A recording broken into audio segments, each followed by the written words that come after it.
الحمد للہ رب العالمین والعاقبۃ للمتقین والصلاة والسلام علی رسولہ محمد وعلی اہلہ وصحبہ اجمعین، اما بعد، قال النبی صلی اللہ علیہ وسلم انما بعثت معلما، صدق اللہ العظیم۔ نہایت ہی قابل احترام سامعین کرام، میرے تعلیم کے اوپر جو دروس ہیں ان کا سلسلہ ابھی بھی چل رہا ہے، اور میں نے نبی مہربان صلی اللہ علیہ وسلم کی ایک احادیث انما بعثت معلما، اسی کے عنوان سے تعلیم کے اوپر میری گفتگو جاری ہے، اور انشاءاللہ اس کے مزید 3 آگے درس ہوں گے، تو اس میں بہت چیزیں واضح ہو جائیں گی کہ ہماری تعلیم کیسی ہونی چاہیے، اور جس طرح کہ میری اس گفتگو کا موضوع ہے معاشرے کی تعمیر میں معلم کا کردار، تو پھر ہم اس میں دیکھیں گے کہ معلم کیسے اس معاشرے کو تعمیر کرتا ہے۔ تو اس کے لیے ابتدا میں ہم نے دیکھا کہ بچے کی ابتدائی پرورش میں کون سے عوامل جو ہیں وہ اثر انداز ہوتے ہیں، اور جس طرح کہ میں نے بتایا کہ جب ماں کے پیٹ میں بچہ انسانی شکل بنتا ہے، تو ابھی بھی سائنس نے بھی یہ چیز جو ہے وہ تحقیق کے ذریعے ثابت کی ہے کہ ماں کے پیٹ میں جب بچہ انسانی شکل میں بنتا ہے تو ماں کے جسم سے کچھ لہریں اس کے اندر جاتی ہیں، جس سے اس کی عادات، اس کے خصائل، اس کی جو ہے تمام چیزیں جو ہے وہاں سے ڈیولپ ہونا شروع ہوتی ہیں۔ اور پھر میں آج ایک حدیث کا مفہوم دیکھ رہا تھا جس میں نبی مہربان صلی اللہ علیہ وسلم فرماتے ہیں کہ بچہ جب ماں کے پیٹ میں آتا ہے تو اسی وقت یہ لکھ لیا جاتا ہے کہ اس کی کتنی عمر ہوگی، اس کی کتنی جو ہے اس کی عمر ہوگی، کیا عمل کرے گا اور کس قسم کے کام یہ کرے گا، لیکن اس کے ساتھ ساتھ جو ہے اللہ رب العالمین نے اس انسان کو ہدایت کے راستے بھی دکھائے ہیں، تو تربیت کرتے ہوئے جو ہے والدین پھر اس بچے کو آگے لے جائیں گے۔ تو جس طرح کہ ایک اور بات میں آپ کو یہاں یہ بھی آپ سے شیئر کرتا چلوں کہ بچہ جو ہے، کوئی بھی بچہ جو ہے وہ کہا گیا ہے کہ کلو مولود یولد فطرت الاسلام، کہ تمام بچے جو ہے اسلام کی فطرت میں پیدا ہوتے ہیں۔ تو ابتدائی چیزیں تو ہم نے دیکھ لی، اب ابتدائی پرورش کے بعد جب بچہ سکول کے اندر جاتا ہے تو اس کے حوالے سے آج ہم ڈسکشن کریں گے کہ سکول میں جانے سے پہلے جس طرح کہ میں نے پچھلی گفتگو میں بھی کہا تھا کہ اساتذہ کہتے ہیں کہ ہمارے پاس تو بچہ نالائق آیا ہے، اس کو کچھ آتا جاتا نہیں ہے، یہ چیز نہیں ہوتی ہے، بلکہ بہت سارے عوامل ہوتے ہیں۔ آج ہم ان عوامل کے حوالے سے گفتگو کریں گے اور ان کا کسی طرح سے ہم ان عوامل کو ٹھیک کر سکتے ہیں۔ تو اس میں یہ ہے کہ جب بچہ تھوڑا سا بڑا ہوتا ہے، اس کے قریبی رشتہ دار، اس کا چچا، اس کا ماموں، اس کی بہن اور اس کی امی، اس کے ابو، وہ سارے سوچتے ہیں کہ ہم اس کو بہت اچھی تعلیم دیں، تو وہ سوچتے ہیں کہ اسکول میں جانے سے پہلے خود بھی ہم اس کو کچھ سکھائیں۔ تو سکھاتے ہوئے جس طرح کہ میں نے کہا تھا کہ ایک تو معلم کا خوف اس کے اندر ڈال دیتے ہیں، دوسرا اگر تھوڑا سا بچے کو کچھ نہ آئے تو چونکہ وہ ایجوکیشنسٹ تو ہوتے نہیں ہیں، تو وہ اس بچے کو تھوڑی سی شنٹنگ کرتے ہیں، تھوڑی سی زد و کوب کرنا شروع ہوتے ہیں، وہ ڈر جاتا ہے اور اس کی صلاحیتیں جو ہیں وہ چھپ جاتی ہیں، اس کی صلاحیتیں جو ہے وہ خوابیدہ ہو جاتی ہیں۔ تو ایک جو اچھا معلم ہوگا، جو کہ دور اندیش معلم ہوگا، اس بچے کی نفسیات کو دیکھتے ہوئے، اگر وہ والدین سے ڈرا ہوا ہے مارتے ہوئے، تو وہ دیکھے گا استاد کہ بچہ اس کے پاس جاتے ہوئے بھی سہم رہا ہے، تو وہ اس بچے کے ساتھ دوستی کرے گا۔ ایک معلم جو ہے جو چھوٹے بچوں کو پڑھاتا ہے، اس کو کم از کم اپنی جیب میں کچھ ٹافیاں رکھنی چاہیے، کچھ اس طرح کی چیزیں، تاکہ وہ بچے اس سے مانوس ہو جائیں۔ پہلے ان بچوں کے ساتھ وہ دوستی کرے، اور اس بچوں سے گپ شپ میں ہی اس کو یہ ساری چیزیں ایکسپلور ہو جائیں گی کہ اس کا چچا اس کو مارتا ہے، یا اس کی امی اس کو مارتی ہے، اس کا بھائی یا کوئی جو اس کے اندر خوف ڈالتا ہے، اس خوف کو بھی پھر وہ ختم کرنے کے لیے جو ہے تو وہ اس بچے کے لیے جدوجہد کرے۔ اور اس کے ساتھ ساتھ پھر دوسرا عوامل کیا ہیں، ایک تو یہ ہے کہ وہ بچے پڑھائی کے حوالے سے، دوسرا یہ ہے کہ ہو سکتا ہے کہ اس ٹیچر کی اور اس کے والدین اور اس کے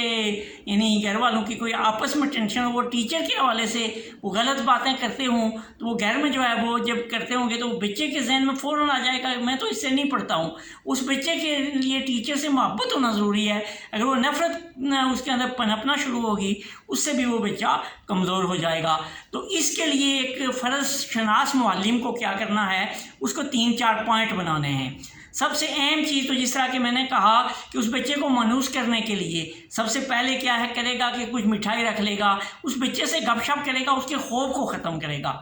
اور اسی طرح اس کی خوابیدہ جو صلاحیتیں ہیں ان کو اجاگر کرنے کی ان کے اندر دیکھے گا کہ میں کس طرح ان کو اجاگر کروں۔ اس کے ساتھ ساتھ پہلا کام تو یہ بچے کے ساتھ کرے گا، دوسرا یہ ہے کہ اس معلم کو اپنے اس ایریے میں جہاں سے اس کے اسٹوڈنٹ آتے ہیں وہاں پی ٹی ایز بنانی چاہیے، پیرنٹس ٹیچر ایسوسی ایشن بنائے گا، اور وہ پی ٹی ایز اس میں کسی اور دوسرے اسکول کا استاد بھی اگر اس ایریا میں رہتا ہے اس کو بھی ساتھ شامل کر دے گا، اور بہت سارے لوگ جن کے بچے نہیں بھی ہوتے ہیں ان کو بھی شامل کرے گا، اور ایک بہترین سی ایک ٹیم بنا لے گا، اس کو پی ٹی ایز کا نام رکھے گا، اس کا ایک صدر ہو جائے گا، ایک سیکرٹری ہوگا، اور وہ اگر 3 مہینے کے بعد ایک ہی دن بیٹھتے ہیں اس دن وہ کھانے کا انتظام کر دے، جب وہ خود ایک دفعہ کرے گا سارے لوگ اس کے ساتھ کنٹریبیوشن کریں گے، وہاں کھانا بھی ہو جائے، وہاں یہ ساری چیزیں وہ ڈسکس کریں ان والدین سے بھی کہ آپ اپنے بچے کو اس طرح سے نشو و نما کریں، یعنی اس کے سامنے آپ جھوٹی بات نہیں کہیں، ہمیشہ سچی بات کہیں، اور اس کو اللہ رب العالمین کا خوف اس کے اندر ڈالیں، اور اس کے ساتھ ساتھ اس کی ذمہ داریاں اس کو بتائیں کہ وہ کیوں پیدا ہوا ہے، کیوں اس دنیا کے اوپر آیا ہے، اور اس کے ساتھ ساتھ پھر اس کی خوابیدہ صلاحیتوں کو اجاگر کرے۔ یہ ہر 3 مہینے کے بعد، اور اگر 3 مہینے مشکل لگتے ہیں تو کم از کم ہر 6 ماہ کے بعد پی ٹی ایز کی ایک میٹنگ ہو جائے، اس میں والدین کو ایجوکیٹ کرے گا، اور یہی چیز اگر خواتین اساتذہ ہیں وہ خواتین کو اس میں ایجوکیٹ کریں گی تو اس سے کیا ہوگا کہ اس علاقے میں تعلیم کا رجحان جو ہے وہ اچھا پنپنا شروع کرے گا۔ اب تعلیم تو ہے لیکن تعلیم کے ساتھ ساتھ اس میں تربیت ہوگی، اور تربیت کیسے ہوگی کہ اس سے ہمارے والدین کو بھی پتہ چلے گا کہ اگر ہم اس بچے کو سزا دے کے مار سے ہم اس کو اسکول کے اندر لے آتے ہیں تو وہ کبھی نہیں پڑھے گا، تو اس لیے حکمت کے ساتھ اس کی نفسیات کو سمجھتے ہوئے، یعنی ایک استاد ایسا ہونا چاہیے کہ وہ بچے کے ساتھ مل جل کے اس کو فوراً پتہ ہونا چاہیے یہ بچہ کس لیول کے اوپر جائے گا۔ اس کے لیے میرے ذہن میں ایک واقعہ آتا ہے جو میں آپ سے شیئر کر لوں کہ حضرت امام ابو حنیفہ رحمۃ اللہ علیہ ایک بہت بڑے فقیہ بھی تھے، اور بہت بڑے یعنی عالم اسلام کے جو ہے وہ یعنی مفتی تھے، عالم دین تھے، تو ان کا کام یہ تھا کہ ان کا کپڑے کا بہت بڑا بزنس تھا، لیکن اس کے ساتھ ساتھ انہوں نے اپنے گھر کے پاس ایک مدرسہ بھی بنایا ہوا تھا جس میں وہ علاقے کے بچوں کو جو ہے تعلیم دیا کرتے تھے، اور اصل میں پہلے یہ امت مسلمہ کا تعلیم جو ہے دنیاوی اور دینی اکٹھا تھا، تو اس میں ہم بہت آگے جاتے تھے۔ اس کے اوپر میں نے جو اس سے پہلے بھی اپنے گفتگو کی ہے کہ ہمارا نظام تعلیم کیسا ہونا چاہیے۔ تو امام ابو حنیفہ رحمۃ اللہ علیہ کے پاس بہت سارے بچے بیٹھتے تھے، آ کے پڑھائی کرتے تھے، ان میں ایک بچہ تھا جو اس کی والدہ بیوہ تھی اور وہ محنت مزدوری کرتی، اور ایک بچہ اس کا بچہ تھا گھر میں، بچے کو چھوڑ کے جاتی اور شام کو آتی، تو وہ بچہ بھی، بچوں کی اب عادت ہوتی ہے وہ بچوں کے ساتھ کھیلتے ہیں، اس نے بچوں کو جاتے ہوئے دیکھا، وہ بھی چلا گیا، اس کو بھی انہوں نے داخل کر دیا، اور آہستہ آہستہ وقت گزرتا گیا، وہ بچہ بہت اچھا طالب علم ان کے پاس جو ہے بننا شروع ہوا، تو تھوڑا سا 2-4 سال گزرے، وہ بچہ بڑا ہوا، تو اس کی والدہ نے سوچا کہ کیوں نہ میں اس بچے کو بھی اپنے ساتھ جو ہے لے جایا کروں تاکہ ہماری انکم زیادہ ہو جائے۔ اس نے بچے کو کہا، پہلا دن بھی بچے نے ٹال دیا، دوسرے دن کہا، پھر بھی بچے نے ٹال دیا، تیسرے دن اس نے بچے کو نہیں کہا، اس نے سوچا میں اب دیکھوں چھپ کے کہ یہ کرتا کیا ہے، کیوں نہیں جاتا ہے، تو اس نے کام سے چھٹی کی اور بچے کو کہا کہ میں کام کے لیے جا رہی ہوں، چھپ کے دیکھنا شروع ہو گئی۔ جب وہ کام کے لیے گئی، بچہ تیار ہوا اور امام ابو حنیفہ رحمۃ اللہ علیہ کے مدرسے میں چلا گیا، بیٹھ کے پڑھتا رہا، وہ والدہ اس کو دور سے دیکھتی رہی، اور پھر والدہ نے جا کے امام ابو حنیفہ رحمۃ اللہ علیہ کے ساتھ بہت غصہ کرنا شروع کر دیا کہ آپ نے تو میرے بچے کو تباہ کر دیا، یہ کسی کام کا نہیں رہا۔ تو اور کوئی ہوتا تو غصے میں ہو جاتا، لیکن استاد جو ہے وہ بہت بردبار ہوتا ہے، چونکہ معلمی پیشہ ہے، تو آپ دیکھیں کہ میرے نبی مہربان صلی اللہ علیہ وسلم نے اس دین کی اور اس تعلیم کو عام کرنے کے لیے جو ہے تو کتنی سختیاں جھیلی۔ تو امام ابو حنیفہ رحمۃ اللہ علیہ نے بھی بیٹھے دماغ سے پھر اس سے پوچھا کہ آپ بتاؤ آپ کا بیٹا جو ہے وہ کتنے پیسے کما سکتا ہے مہینے کے؟ اس نے کہا میں بہت غریب ہوں، اتنے پیسے اتنے مجھے دے سکے گا۔ انہوں نے کہا کہ اس سے دگنے پیسے ہر مہینے میں اس کا وظیفہ لگا لیتا ہوں، دیا کروں گا، لیکن ایک بات غور سے سنو، اور وہ بچہ بھی پاس بیٹھا ہوا ہے۔ انہوں نے کہا کہ یہ بچہ اتنا بڑا آدمی بنے گا کہ حاکم وقت اس کو اپنے ہاتھ ہاتھ سے شربت پلائے گا۔ یہ بات انہوں نے کہی، وہ بچہ بھی بیٹھا ہوا سن رہا ہے، اس کی والدہ بھی سن رہی ہے، اور پھر اس کے بعد والدہ چلی گئی، بچہ پڑھتا گیا۔ ایسا ایسا امام ابو حنیفہ رحمۃ اللہ علیہ کا بھی انتقال ہو گیا، اس بچے کی والدہ کا بھی انتقال ہو گیا۔ لیکن وہ بچہ جو استاد کی، جہاں میں کہہ رہا ہوں کہ دور اندیشی ہونی چاہیے طلباء کے لیے کہ میرا طالب علم کہاں جائے گا، یہ کس چیز میں کمزور ہے، کس انداز میں اس کو ڈیولپ کروں۔ یہ نہیں ہے کہ ہم کہیں کہ ہمارے پاس کمزور بچے آتے ہیں، غبی بچے آتے ہیں۔ تو جب انہوں نے یہ کہا تو اس کے بعد ان کا انتقال ہو گیا، لیکن وہ بچہ تاریخ میں اتنا بڑا بچہ بنا، اتنا بڑا آدمی بنا کہ تاریخ میں امام ابو یوسف کے نام سے ان کو جانا جاتا ہے، اور وہ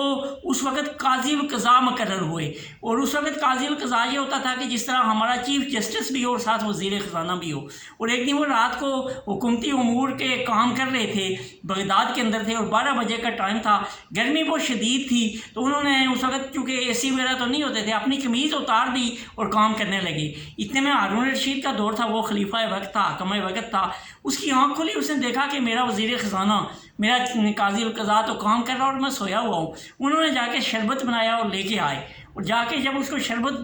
دیا ان کے ہاتھ میں، امام ابو یوسف نے رونا شروع کر دیا۔ تو اس وقت پھر ہارون رشید نے پوچھا کیا وجہ ہے؟ انہوں نے کہا کاش کہ میرا استاد بھی زندہ ہوتا اور میری والدہ بھی۔ یہ بات میرے استاد نے بہت عرصہ پہلے کہی تھی کہ ایک وقت آئے گا کہ یہ بچہ اتنا بڑا آدمی بنے گا کہ حاکم وقت اس کو اپنے ہاتھ سے شربت پلائے گا۔ تو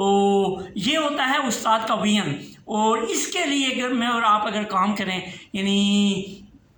تعلیم کے اندر اگر اساتذہ یہ دیکھتے ہوئے، بچوں کی نفسیات کو دیکھتے ہوئے، ان کو یہ نہ کہیں کہ یہ ہمارے پاس غبی آیا ہے، بلکہ میں اور آپ تلاش کریں کہ ان کے اندر کون کون سی کمزوریاں ہیں، ان کمزوریوں کو ختم کرتے ہوئے، ان کے اچھائیوں کو اجاگر کرتے ہوئے ان کی فیلڈ کا بھی تعین کریں، تو بچے بہت اچھے انداز سے آگے جا سکتے ہیں۔ تو 3 کام ہم نے کرنے ہیں بچوں کی ابتدائی تعلیم کے لیے۔ ایک تو یعنی ہمارے اساتذہ اگر ہم تعلیم کو یعنی اچھے انداز سے تربیت کے ساتھ آگے بڑھانا چاہتے ہیں، نمبر 1 تو والدین کو یہ ایجوکیٹ کریں گے کہ بچے کو اسکول آتے وقت پڑھائی میں اگر وہ اس کو سکھانا بھی کچھ چاہتے ہیں تو بہت پیار سے، تاکہ اس کا دل اکتائے نہیں، بلکہ اس کا دل، اس کے اندر چاہت پیدا ہو کہ میں یہ تعلیم حاصل کروں۔ دوسرا یہ ہے کہ اگر استاد کے ساتھ بھی ان کا کوئی اس طرح کی دل شکنیاں یا کوئی وہ ہے، وہ آپس میں کلیئر کر لیں۔ اور اس کے ساتھ ساتھ تیسری چیز یہ ہے کہ پیرنٹس ٹیچر ایسوسی ایشن بنائیں، اس میں ہم دیکھیں کہ ہمارے جتنے بھی کنفلکٹ ہیں، جتنے بھی تضادات ہیں ایک دوسرے کے ساتھ، اس کو وہ پی ٹی ایز ختم کرے۔ اس انداز سے ہم آگے بڑھیں گے تو ہمارے بچے کی تعلیم جو ہے وہ بہت اچھے انداز سے جائے گی۔ تو میرا انشاءاللہ اگلا ٹاپک جو ہے، پرائمری سے آگے بڑھتے ہیں کہ اس وقت مسئلہ یہ ہے کہ امت مسلمہ میں کہیں بھی ہم دیکھیں کہ تعلیم کے میدان میں ترقی میں ہم آگے نہیں ہیں، ٹیکنالوجی میں ہم پیچھے ہیں، اور اسی طرح تحقیق میں ہم پیچھے ہیں۔ اس کے لیے ہمیں کیا کرنا چاہیے، اس کے اوپر انشاءاللہ آئندہ میرا جو لیکچر ہوگا اس کے اوپر گفتگو کریں گے۔ وآخر دعوانا ان الحمد للہ رب العالمین۔